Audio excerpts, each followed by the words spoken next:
ಸತತ ಹೋರಾಟಗಳಲ್ಲಿ ಯಶಸ್ವಿ ಕಾಣುತ್ತಿರುವ ಎವೈವಿಕೆ ಸಂಘಟನೆಯ ಸೇವೆಯನ್ನು ಮೆಚ್ಚಿ ನೂರಾರು ಅಲ್ಪಸಂಖ್ಯಾತರು ಸಂಘಟನೆಗೆ ಸೇರ್ಪಡೆ.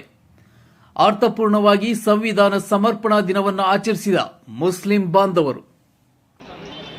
ಸಂವಿಧಾನ ಸಮರ್ಪಣೆ ಅಂಗವಾಗಿ ಎವೈವಿಕೆ ಸಂಸ್ಥಾಪಕ ಅಧ್ಯಕ್ಷ ಜೈ ಭೀಮ್ ಶ್ರೀನಿವಾಸ್ ನೇತೃತ್ವದಲ್ಲಿ ಬೇತಮಂಗಲ ಬಸ್ ನಿಲ್ದಾಣದಲ್ಲಿ ಡಾಕ್ಟರ್ ಅಂಬೇಡ್ಕರ್ ಪುತ್ಥಳಿಗೆ ಮಾಲಾರ್ಪಣೆಗೊಳಿಸಿ ಅನೇಕ ಅಲ್ಪಸಂಖ್ಯಾತರನ್ನ ಸಂಘಟನೆಗೆ ಸೇರ್ಪಡೆ ಮಾಡಿಕೊಂಡು ಅರ್ಥಪೂರ್ಣವಾಗಿ ಆಚರಿಸಿದರು. ಈ ವೇಳೆ ಮಾತನಾಡಿದ ಅವರು, ಸಂವಿಧಾನ ಶಿಲ್ಪಿ ಡಾಕ್ಟರ್ ಅಂಬೇಡ್ಕರ್ ಅವರು ಬೃಹತ್ ಭಾರತ ದೇಶದ ಸರ್ವ ಜನಾಂಗ ಹಾಗೂ ಸರ್ವ ಧರ್ಮಗಳಿಗೆ ಅನುಗುಣವಾಗುವಂತೆ ರಚಿಸಿರುವ ಸಂವಿಧಾನವನ್ನ ಪ್ರತಿಯೊಬ್ಬರೂ ಸಂಪೂರ್ಣವಾಗಿ ತಿಳಿದುಕೊಳ್ಳಬೇಕಿದೆ ಎಂದರು. ಡಾಕ್ಟರ್ ಅಂಬೇಡ್ಕರ್ ಅವರು ಸಂವಿಧಾನ ರಚನಾ ಸಮಿತಿಯ ಅಧ್ಯಕ್ಷತೆ ವಹಿಸಿಕೊಂಡು ಎಲ್ಲ ದೇಶಗಳ ಸಂವಿಧಾನ ಬಗ್ಗೆ ತಿಳಿದುಕೊಂಡು ಭಾರತ ದೇಶದ ಜನತೆಗೆ ಅನುಗುಣವಾಗಿ ಸಂವಿಧಾನ ರಚಿಸುವ ಮೂಲಕ ಪ್ರತಿಯೊಬ್ಬರೂ ಸ್ವಾತಂತ್ರ್ಯವಾಗಿ ಜೀವನ ನಡೆಸಲು ಸಹಕಾರಿಯಾಗಿದೆ ಎಂದರು.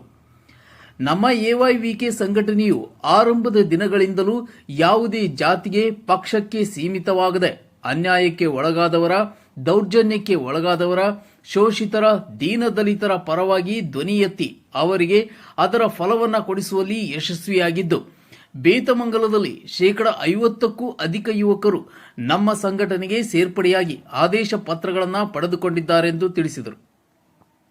ಇನ್ನು ಈ ಸಂದರ್ಭದಲ್ಲಿ ಗ್ರಾಮ ಪಂಚಾಯಿತಿ ಸದಸ್ಯ ಸಿ ಶ್ರೀನಿವಾಸ್, ಎಜಾಜ್ ಪಾಷಾ, ಎವೈವಿಕೆ ಜಿಲ್ಲಾಧ್ಯಕ್ಷ ಗೋವಿಂದಪ್ಪ, ಸಂಘಟನಾ ಕಾರ್ಯದರ್ಶಿ ಕೃಷ್ಣಮೂರ್ತಿ, ತಾಲೂಕಾ ಅಧ್ಯಕ್ಷ ಕಣ್ಣೂರು ರಾಜೇಶ್, ಹೋಬಳಿ ಅಧ್ಯಕ್ಷ ಸಂಜು, ಅಲ್ಪಸಂಖ್ಯಾತರ ಹಿರಿಯ ಮುಖಂಡ ಅಖಿಲ್ ಪಾಷಾ, ಯುವ ಮುಖಂಡರಾದ ಜೈನ್, ಆರಿಫ್, ಸಕ್ಲೇನ್, ಸೂಫಿಯನ್, ಶರೀದ್, ನವಾಜ್ ಹಾಗೂ ಅನೇಕ ಅಲ್ಪಸಂಖ್ಯಾತ ಯುವಕರು ಉಪಸ್ಥಿತರಿದ್ದರು.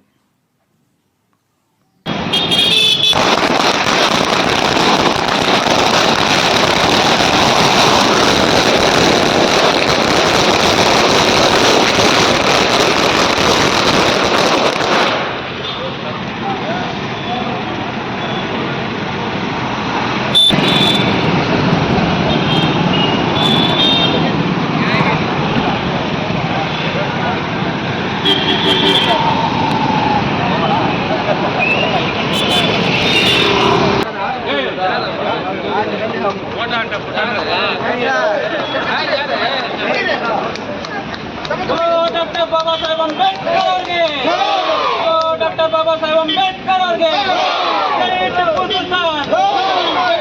ಸುಲ್ತಾನ್ ಸಂವಿಧಾನ ಶಿಲ್ಪಿ ಡಾಕ್ಟರ್ ಬಾಬಾ ಸಾहेಬ್ ಅಂಬೇಡ್ಕರ್ ಅವರಿಗೆ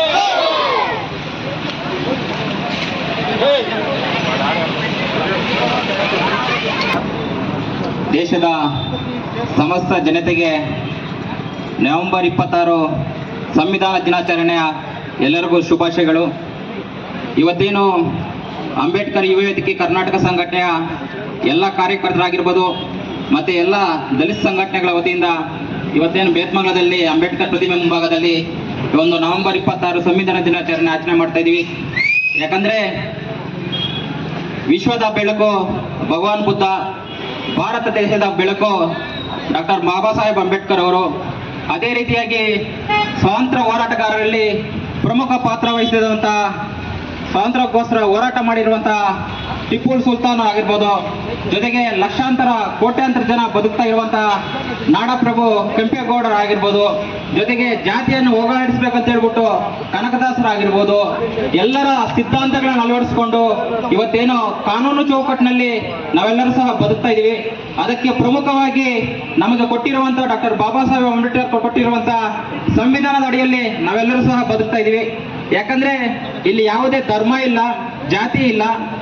ಕಾನ್ಸ್ಟಿಟ್ಯೂಷನಲ್ ಅಡಿಯಲ್ಲಿ ಪ್ರತಿಯೊಬ್ಬರು ಸಹ ಒಂದೇ. ಯಾವುದೇ ಧರ್ಮ ಆಗಿರ್ಬೋದು, ಯಾವುದೇ ಜಾತಿ ಆಗಿರ್ಬೋದು, ಏನೇ ಸಮಸ್ಯೆ ಬಂದರೂ ಅಲ್ಲಿ ಕಾನೂನು ಅಡಿಯಲ್ಲೇ ಹೋಗುತ್ತೆ. ಕಾನೂನು ಕೊಟ್ಟವರು ನಮ್ಮ ಅಪ್ಪಾಜಿ ಡಾಕ್ಟರ್ ಬಾಬಾ ಸಾಹೇಬ್ ಅಂಬೇಡ್ಕರ್ ಅವರು. ಆ ಒಂದು ನಿಟ್ಟಿನಲ್ಲಿ ಏನಿವತ್ತು ಯಾವುದೇ ಒಂದು ಮಸೀದಿಯಲ್ಲಿ ಗಲಾಟೆ ಆದರೂ ಸಹ ನಾವು ಕಂಪ್ಲೇಂಟ್ ಕೊಡ್ತೀವಿ, ದೂರು ಕೊಡ್ತೀವಿ, ಅದು ಕಾನೂನು ಅಡಿಯಲ್ಲಿ FIR ಮಾಡ್ತಾರೆ. ಅದೇ ಯಾವುದಾದ್ರೂ ದೇವಾಲಯದಲ್ಲಿ ಸಮಸ್ಯೆ ಬಂದ್ರು ಕೂಡ ಅದಕ್ಕೆ ದೇವರು ಬರೋದಿಲ್ಲ, ಆದ್ರೆ ಕಾನೂನು ಬರುತ್ತೆ. ಅಲ್ಲಿ ಕಾನ್ಸ್ಟಿಟ್ಯೂಷನ್ ಅಡಿಯಲ್ಲಿ, ಕಾನೂನು ಅಡಿಯಲ್ಲಿ ನಾವು ಠಾಣೆಗೆ ಹೋಗ್ಬೇಕಾಗುತ್ತೆ.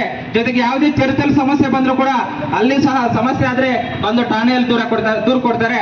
ಈ ಎಲ್ಲದಕ್ಕೂ ನಮಗೆ ಅಂಬೇಡ್ಕರ್ ಕೊಟ್ಟಿರುವಂತಹ ಕಾನೂನು ಆಗಿರ್ಬೋದು, ಸಂವಿಧಾನ ಆಗಿರ್ಬೋದು, ಪ್ರತಿಯೊಬ್ಬರು ಸಹ ಬಾಬಾ ಸಾಹೇಬ್ ಅಂಬೇಡ್ಕರ್ ಕೊಟ್ಟಿರುವಂತಹ ಸಂವಿಧಾನಕ್ಕೆ ಗೌರವ ಕೊಡಬೇಕು. ಸಂವಿಧಾನದ ಅಡಿಯಲ್ಲಿ ನಾವೆಲ್ಲರೂ ಸಹ ಬದುಕ್ತಾ ಇದ್ದೀವಿ. ಅದೇ ರೀತಿಯಲ್ಲಿ ಇಲ್ಲಿ ಎಷ್ಟೋ ಜನ ಜಾತಿಯಲ್ಲಿ ಇದ್ದಾರೆ, ಆದ್ರೆ ಯಾವುದೇ ಧರ್ಮ ಜಾತಿ ನೋಡದೆ ಒಟ್ಟಿಗೆ ಇವತ್ತೇನು ಅಂಬೇಡ್ಕರ್ ವೇದಿಕೆ ಕರ್ನಾಟಕ ಸಂಘಟನೆಯು ಸುಮಾರು 1 ವರ್ಷದಿಂದ ಹೋರಾಟಗಳು ಮಾಡುತ್ತಾ ಹಲವಾರು ನೊಂದವರಿಗೆ ನ್ಯಾಯ ಕೊಡಿಸುತ್ತಾ, ಯಾವುದೇ ಜಾತಿ ಧರ್ಮ ನೋಡದೆ ಯಾರು ಅನ್ಯಾಯಕ್ಕೊಳಗಾಗಿರ್ತಾರೋ ಅಂತವರ ಪರವಾಗಿ ನಿಂತು ಅಂಬೇಡ್ಕರ್ ವೇದಿಕೆ ಕರ್ನಾಟಕ ಸಂಘಟನೆಯು ಈಗಾಗಲೇ ಹಲವಾರು ಹೋರಾಟಗಳು ಮಾಡ್ತಾ ಬಂದೈತೆ. ಅದೇ ನಿಟ್ಟಿನಲ್ಲಿ ಇವತ್ತೇನು ಬೇತ್ಮಂಗಲದಲ್ಲಿ 50% ಅಲ್ಪಸಂಖ್ಯಾತರು ಈಗಾಗಲೇ ಅಂಬೇಡ್ಕರ್ ವೇದಿಕೆ ಕರ್ನಾಟಕ ಸಂಘಟನೆಗೆ ಸೇರ್ಪಡೆ ಆಗಿದ್ದಾರೆ. ಇವತ್ತು ಸಹ 50% ಅಲ್ಪಸಂಖ್ಯಾತರು ಯುವಕರು, ನಮ್ಮ ಸಹೋದರರು ನಮ್ಮ ಸಂಘಟನೆಗೆ ಸೇರ್ಪಡೆ ಆಗ್ತಾ ಇದ್ದಾರೆ.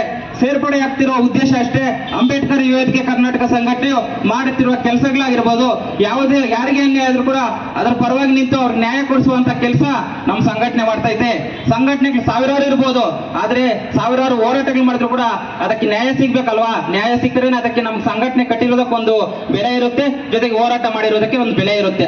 ಆ ಒಂದು ನಿಟ್ಟಿನಲ್ಲಿ ಈಗಾಗಲೇ ಏನು ಹಲವಾರು ಹೋರಾಟಗಳು ಮಾಡಿ ಅದಕ್ಕೆ ನ್ಯಾಯ ಕೊಡಿಸುವಲ್ಲಿ ಯಶಸ್ವಿಯಾಗಿ ಮುನ್ನಡೆಸಿಕೊಂಡು ಹೋಗ್ತಾ ಇರುವ AYVK ಸಂಘಟನೆಗೆ ಇವತ್ತು ನೂರಾರು ಯುವಕರು, ಅಲ್ಪಸಂಖ್ಯಾತರು ನಮ್ಮ ಒಂದು ಸಂಘಟನೆಗೆ ಸೇರ್ಪಡೆ ಆಗಿದ್ದಾರೆ.